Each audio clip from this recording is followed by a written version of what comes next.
Greetings, Marsh here, and welcome to episode 340 of my modded Factorio playthrough. In this episode, we finish up with our 8 gigawatts of uranium reactors and start dealing with the very angry biters that are unhappy with the pollution cloud. Enjoy. Pollution cloud's still terrible. I don't think it's changing. Well, there are things we can do differently, like this propane setup is making an obnoxious amount of pollution because it's a 500% increase to pollution, I believe. It's kind of hard to tell, but there we go. Fuel pollution 500%. It's not good. So what are our big pollution producers right now? Well, powder mixers, centrifuges, and chemical plants. That's a lot of chemical plants, so it's hard to tell which ones are causing the problem. But certainly centrifuges are an enormous issue. It won't completely solve the problem, but it'll definitely cut it down, and I kind of really wish I knew which chemical plants it was talking about, but when there's many thousands of them in the factory, who knows when the pollution cloud is this big. But it does mean, though, that these centrifuges are consuming a ton of power. So, if we were to switch over to burning plutonium, then these would not have to run nearly as often.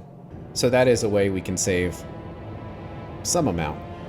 Then I guess the other question is, where exactly is all the pollution coming from? It could be this battery setup, now that I look at it. And we could actually figure it out, that it's 517 megajoules, or megawatts, and 328 pollution a second. And we can do the 328 times 60 to find out how much it is per minute. And it's about 20,000. And that's actually more than Helmut is saying, but that kind of gives me the idea that this battery setup is the thing generating all of the pollution. So for now, let's tell robots to shut battery production down. And of course, this will all stop once we've got our accumulators placed. But I kind of want to stop this just to see if we can kind of wrangle this pollution cloud a little bit. Okay, well this thing got real hot. Wasn't really looking at it when it stopped running, but based on the numbers, it seems pretty close. Well, I guess we can check this one. Well, this one maxed out at 1,000. And that might have been just because the logic was wrong there. Because none of the other ones were doing that, so that might have been just a missing inventory sensor. It's probably what it was. Well, you see, that's the disadvantage of having it run so hot, is it's just burning fuel for no reason. But even though it's at 1,000, that temperature does not get to the end. But hey, that's more plutonium, so it's not the end of the world. So that should cool down now. And it'll be nice to have the Nixie tubes to kind of inform us about what's happening. Well, the nervous part's going to come in when we have to tear all of this out in order to build more of the setup. But at least we have something we can kind of copy now. So let's cut this out and hopefully don't destroy something in the process. Because we would need to put this down and it would line up with that pipe. Which looks like we'd probably just want to push the landfill out as far as it would go. This might be a situation for the canals to do a water fill, but we need explosives. And can we make that request? Unfortunately, no. Gonna have to go down there and grab it manually. I also kind of want to stop this uranium production as well, just to see what happens. So I really want to cut down this pollution cloud. So when we shut down batteries, it dramatically reduced the pollution from chemical plants. So that setup was it. And it makes sense because it was a new setup using tons of productivity modules.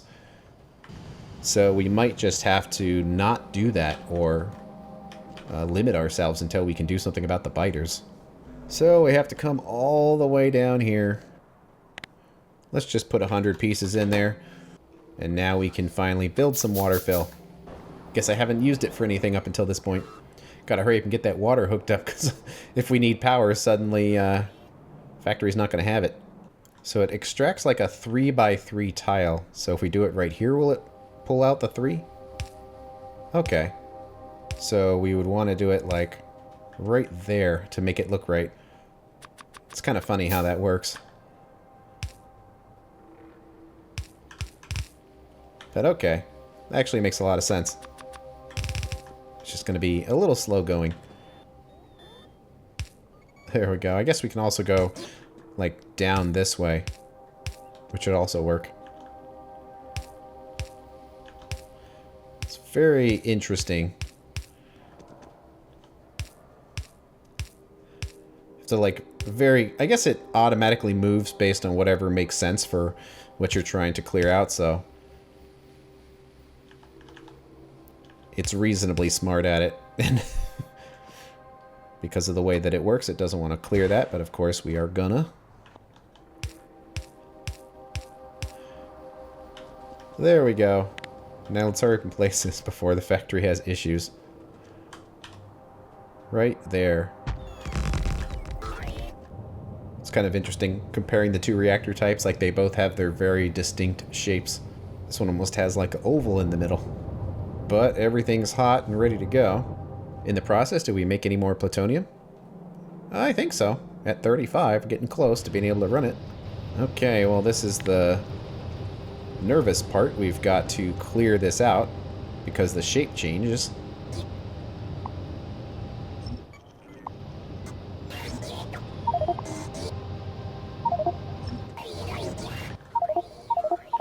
Inventory's full, but I don't know what else to do about it right now.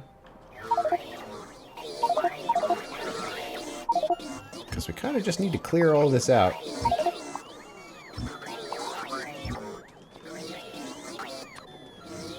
Okay, so now that we have this, we can place it in there, but there's some stuff in the way. Calm down, robots. Oh, that power switch is in the way. Annoying. Okay. And place.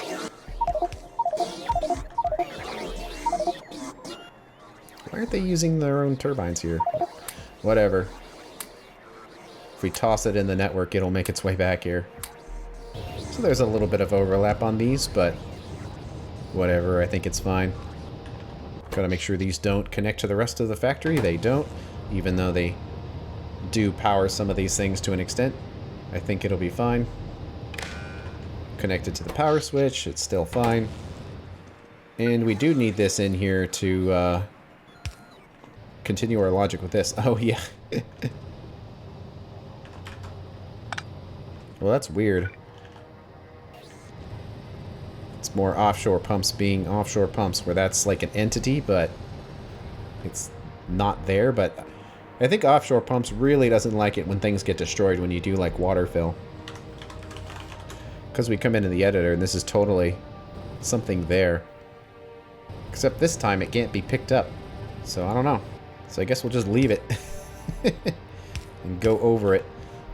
Maybe it'll disappear with time. But anyway, this is here just for that minimum amount of power. It's probably not necessary anymore. But it's there if we need it. Oh yeah, we definitely need to put those inventory sensors in there so this thing doesn't like get super hot, because it totally will if we don't.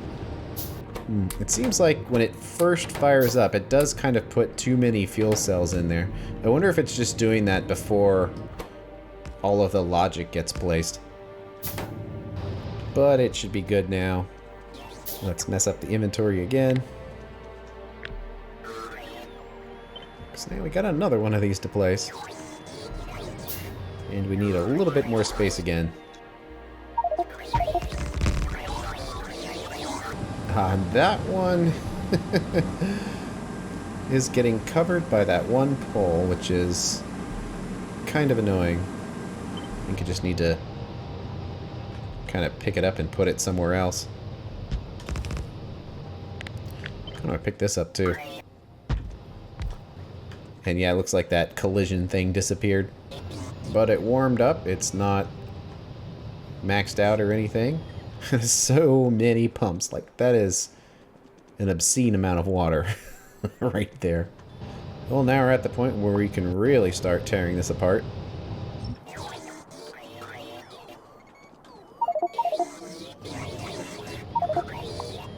and messing up our inventory while we do it. I'm actually going to turn the power switch off on that, just to avoid any issues. And gotta pull all of this out too. It's kind of amazing how much more compact this is going to end up being. I can kind of see why the junk warehouse is getting overloaded, because it's got 56,000 biter orbs in there. But, still running into issues. Pollution cloud better? I think no matter how many times I stare at it, it's not actually going to look any better. Well, our uranium processing has stopped now. And when you look at the history here, you can kind of see what it was doing. It was totally our battery production.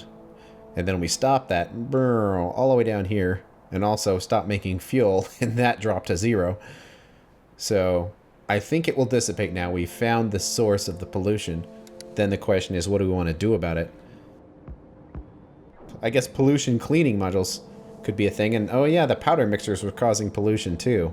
I was wondering where those were, but I forgot that those actually go into the batteries, so... Didn't disconnect it here either. I want the whole thing to be disconnected so we can give the pollution time to dissipate. Okay, that's the second line. Now we need one more set of them again, and I guess a whole nother line of pumps. We don't actually have to have this many pumps. But what this means is we essentially can put 3 times as many of these reactors in this given setup without actually increasing the amount of water.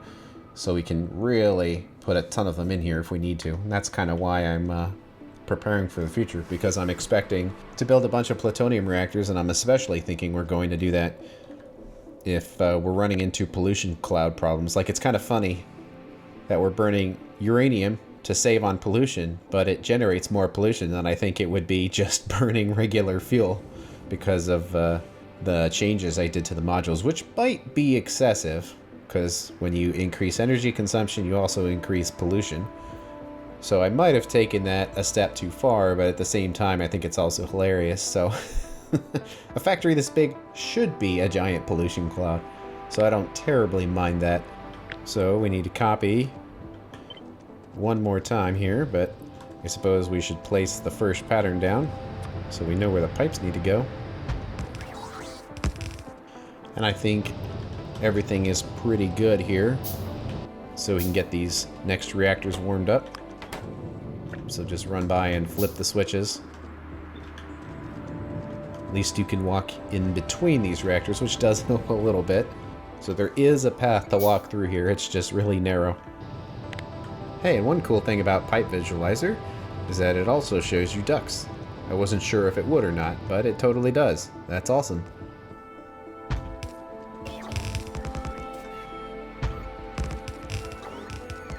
Alright, we'll get the last little bits connected.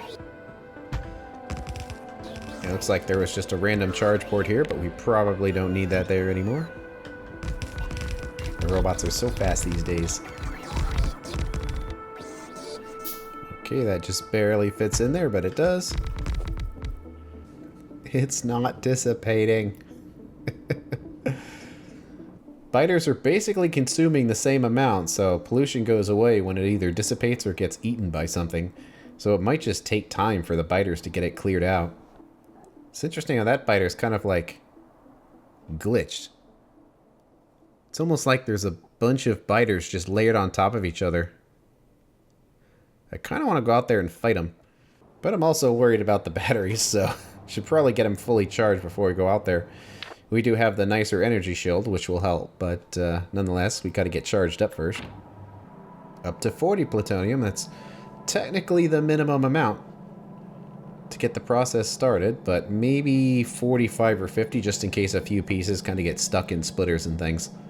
It almost seems like there's some kind of glitching going on with some of these biters where there's like a bunch of them layered on top of each other in certain situations. Like right here, it's like, look at that. There was one biter, and now there are many. I wonder if that's just Rampant's pathfinding. But nonetheless, that could be causing issues. Alright, we're about half charged. That's probably good enough here. So let's flip the switches on our last reactors. They're not all placed quite yet, but they're pretty close. But there we go. There's our new grid of reactors, and we have doubled our power output, so we can check our work to make sure we have enough of the reactors. We have 48, and we needed 46, so we're good there. Let's go fight a few biters and see what happens. We are going to need to turn on uranium processing soon, because we're just going to run out of fuel cells. But I suppose that produced a lot less pollution than the battery production did. Let's see what we can do here.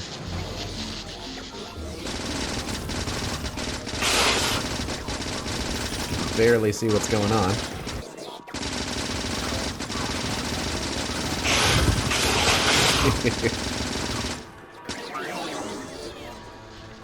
Even late game, the biters are still pretty strong, even with the biter evolution kind of set down. And I guess that's something else we can do, is start lowering the biter evolution again.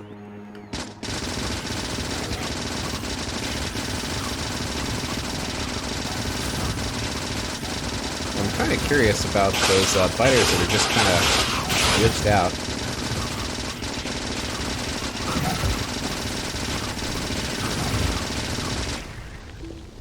Because that guy is just, like, not even moving. Which makes me wonder what's going on there. Yeah, it's like they keep spawning more guys and they keep dying on top of each other. It specifically seems like it's like these brutal biters. Those kind of look like the armored biters mod, so I wonder if I remove that mod. Like, look at this. They just, something seems glitched about them. Oh, I just get the feeling that something is wrong here. Just with the massive number of biters that are being spawned. I would prefer to solve this problem with violence as opposed to reducing the biter evolution. I almost wonder if I should just get rid of the gathering turrets, because they just don't work very reliably, and they're clearly not fast enough to pick up the orbs. Maybe I should just use robots to do it. But it looks like the name of the game now for the factory is trying to reduce pollution. I mean, clearly the module changes are a source of that. And we're going to run out of 235 before too long. But the reactors should be good. They're only going through the one power switch, and power in the factory is good. And it's nice having all of these Nixie tubes, so at a glance we can make sure that every reactor looks okay. It's not over or under temperature on anything, so they're all good. And it also looks like they're just about finished with the accumulators, at least as much as they can make. We did get the better turrets. They're not particularly better than what we have, but they do have a slightly longer range. They might have more health too, I'm not exactly sure how that works, but we do have a second tier of sniper turret though. They don't fire very fast, but they have a much longer range than the regular turrets, which help give you a head start when they rush you. So do we just have tier 1? It looks like it. So there's actually quite a bit we can do to improve this wall. And since we can fly, we don't really need the gates anymore, and we rarely drive. So we probably don't even need to include the gates anymore. So we need to make a new wall section, and it has been forever since we've done that. So our equipment is much, much better than it was previously. Oh yeah, gotta check for holes here. Actually, for the most part, they're pretty good. Oh wow, just this single one basically perfectly covers it. Well, okay then. Look at that. How much better that range is compared to what we had before. I definitely want to improve our burner setup as well, but it seems like the more pressing problem are the biters in the wall. Well, we don't need the gathering turrets anymore, or if we do have them, they'll be in relatively limited quantities. But I'm thinking sniper turrets, regular gun turrets, and if we don't have the gathering turrets, we won't need this belt either. It might be really annoying having to come through and pick up orbs, but it seems like It's not a huge problem in most of the factory. It's only certain places that seem to get a bunch of biters attacking. And well, this one makes sense because this is where the power setup is. So it actually makes a lot of sense that biters would be attacking this particular spot. And it's just seeing all these gathering turrets not gathering makes me think that we shouldn't bother trying to make those work again. We should probably base it on the size of a logistics zone. So we have 2 more tiers of gun turrets, but we were delivering these by belt. I kind of feel like we don't build enough gun turrets to where this matters. This whole thing is kind of messy and annoying. I think I'd rather do a mall with this.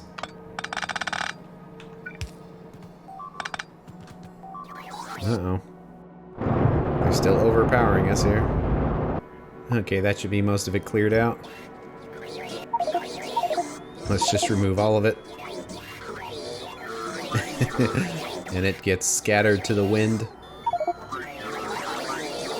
And we have all this junk in our inventory now. So let's just do something new here. And let's see the process. It's kind of a long one, where its pistol goes into submachine gun, which goes into gun turret 1, 2, 3, 4, and 5. And the sniper turret uses the rifle, and the rifle comes from the submachine gun. So it's a bit of a chain. And in the process of getting this configured, hopefully all of the junk will go where it needs to. Alright, let's turn on these requests from buffers. There should be buffer requests nearby for basically all of this stuff. I don't think it's going to come from very far away. Although we have titanium gear wheels and bearings. Plates are here, gear wheels are here.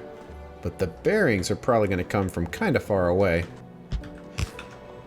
So we'll have those. It'll bring them closer. This one needs the Nitnol, and then the Nitnol gears and bearings, which I don't think we're making yet. Also, the Nitnol itself hasn't been brought here. So let's do that. It's probably going to be quite similar to what we've already done. But now that we have faster machines, we can do it with less. So is this 30 a second here? Basically. So let's pick up one of these. Place it in there.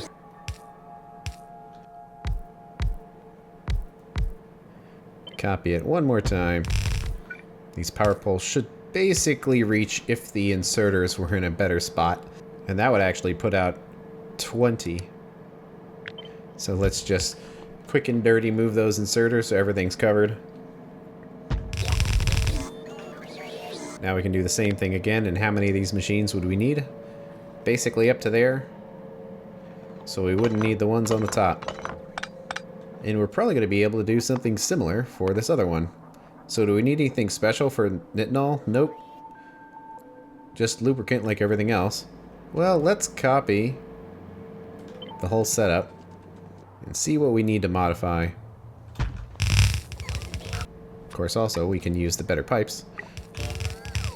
And I suppose we can kind of keep this spacing since a lot of it is direct inserted. That's a strange error to have. That's a result of Mad Clowns, I guess. That was removed many episodes ago, but I guess it left something in the save. So we'll have to see if that error comes up again. Okay, resources should be here for both sides. And this is on the wrong side here. Gotta be right there. And actually have to switch this over.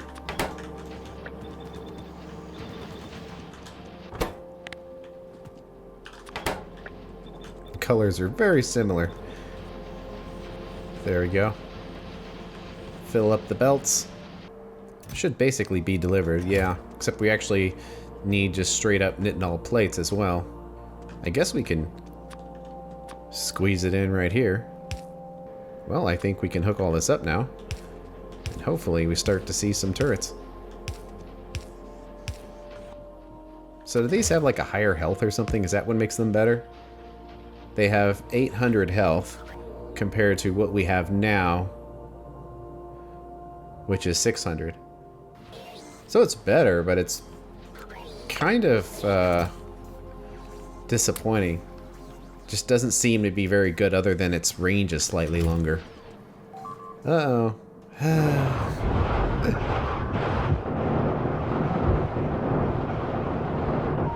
they're really destroying stuff there. I might need to go and help.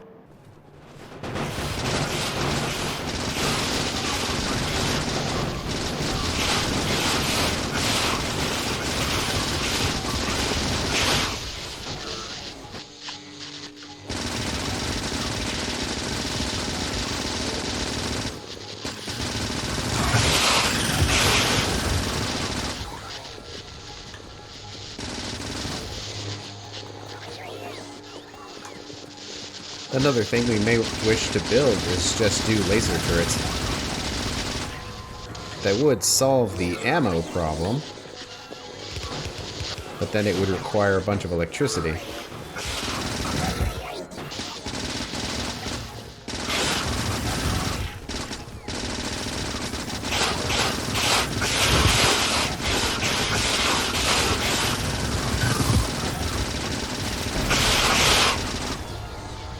But what could we do? I mean, another thing we could do is flamethrower turrets. We really wanted to go nuts, but we don't really have that much oil to be doing something like that with. Okay, the turrets seem to be holding up now. Do we have the maximum tier of laser turret, at least for our technology? Yeah, we do.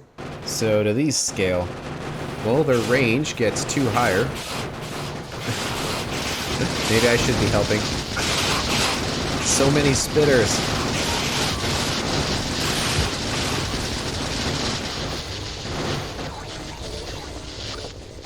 Like, I don't want to be using a bunch of power, but the scaling on the ammunition turrets is just so bad. Where if it scales better with the laser turrets, maybe we should just do that instead. Or maybe do a little bit of both. Is the pollution going down any? But the range scales, so our current maximum tier does 30 in range, which is way better than the gun turret, and actually only slightly below the sniper turret. And we can figure out the DPS here, where it's 2.4 plus 2.16. So 4.56 shots per second, which seems pretty fast. And definitely the shooting speed increases with every tier of turret, which is not the case with the gun turrets. So they don't scale very well in that sense either. And damage scales up with the laser turrets. And each shot does 56 plus 61.6, so 117.6.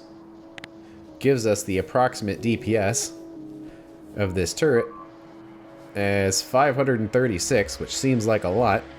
And then this fires 21 times a second, plus 80% times 2.